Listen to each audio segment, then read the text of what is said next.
السلام عليكم. لا تنسوا الاعجاب بالفيديو والاشتراك في القناة تشجيعا لنا لنستمر بنشر المزيد إن شاء الله. مفاجأة نارية حول دخول الأهلي في مفاوضات مع نجم أولمبيك الفرنسي شهدت الساعات القليلة الماضية تردد العديد من الأنباء والتقارير الصحفية التي أشارت إلى دخول النادي الأهلي في مفاوضات قوية مع نجم الدوري الفرنسي من أجل إبرام التعاقد مع اللاعب في إطار خطة الفريق الأحمر لبطولة كأس العالم للأندية. ويبحث الفريق الأول لكرة القدم بالنادي الأهلي عن العديد من اللاعبين خلال الفترة الحالية من أجل تدعيم صفوفه قبل مواجهات كأس العالم للأندية، بناء على توصيات من قبل السويسري مارسيل كولر المدير الفني للفريق الأحمر، والذي طلب ضرورة التعاقد مع بعض اللاعبين في مختلف المراكز وضخ دماء جديدة. وحسب ما ذكرته صحيفة المنتخب المغربية، فإن محمد العروش لا يلعب لأي فريق حالياً بعدما فسخ عقده مع نادي بوتافوغو البرازيلي في سبتمبر الماضي دون أن يلعب له أي مباراة، حيث لم يدم مقامه في البرازيل لأكثر من شهر واحد، إذ تعاقد مع بوتافوغو في 21 من أغسطس عام 2024 وفسخ عقده في 20 من سبتمبر الماضي.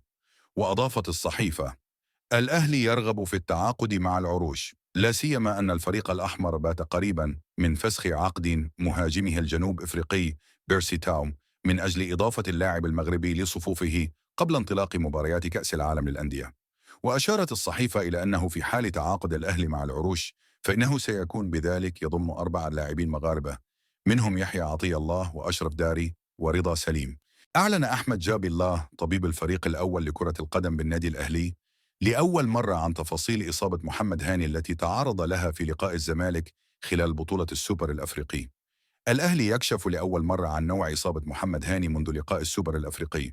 وأكد طبيب النادي الأهلي أن محمد هاني تعرض لتمزق في الرباط الصليبي الخلفي، ويخضع في الوقت الحالي للمرحلة الأخيرة من البرنامج العلاجي والتأهيلي للتعافي من الإصابة. في الوقت الذي أعلن فيه طبيب النادي الأهلي عن تعرض طاهر محمد طاهر جناح الفريق لتمزق جزئي أسفل العضلة الأمامية في الجزء الخارجي. وحسب طبيب النادي الأهلي سيخضع طاهر محمد طاهر لفحوصات طبية جديدة خلال الأسبوع المقبل، وذلك من أجل تحديد فترة غيابه عن المباريات. وعلى هذا يغيب طاهر محمد طاهر عن خوض مواجهة الفريق القادمة ضد فريق شباب بلوزداد الجزائري في دوري أبطال أفريقيا، في حين يحتاج محمد هاني إلى فترة تصل إلى 10 أيام من أجل العودة والمشاركة بشكل قوي في التدريبات الجماعية. تمكن النادي الأهلي من حسم اتفاقه مع محمود جهاد للتواجد ضمن صفوفه في الفترة المقبلة، حيث منح اللاعب الأفضلية لعرض القلعة الحمراء على حساب عرض نادي الزمالك. كما تثق الإدارة الحمراء في إمكانية تقليل المطالب المالية لإدارة فريق فاركو عن 50 مليون جنيه وحسم الصفقة، وذلك حال الحصول على الضوء الأخضر من السويسري مارسيل كولر المدير الفني للفريق. ويرى البعض أهمية التفكير في خطوة ضم محمود جهاد لقطع الطريق على تحركات نادي الزمالك في الصفقة، بالتزامن مع إمكانيات اللاعب الجيدة وصغر سنه وإمكانية الدفع به في جميع مراكز خط الوسط. وأوصت لجنة التخطيط في النادي الأهلي برئاسة مختار بضم محمود جهاد لاعب وسط فاركو خلال الفترة المقبلة. وترى لجنة التخطيط بالأهلي أن نجم فاركو سيكون إضافة كبيرة للأحمر، خاصة أنه يجيد اللاعب في مركزي 6 و8.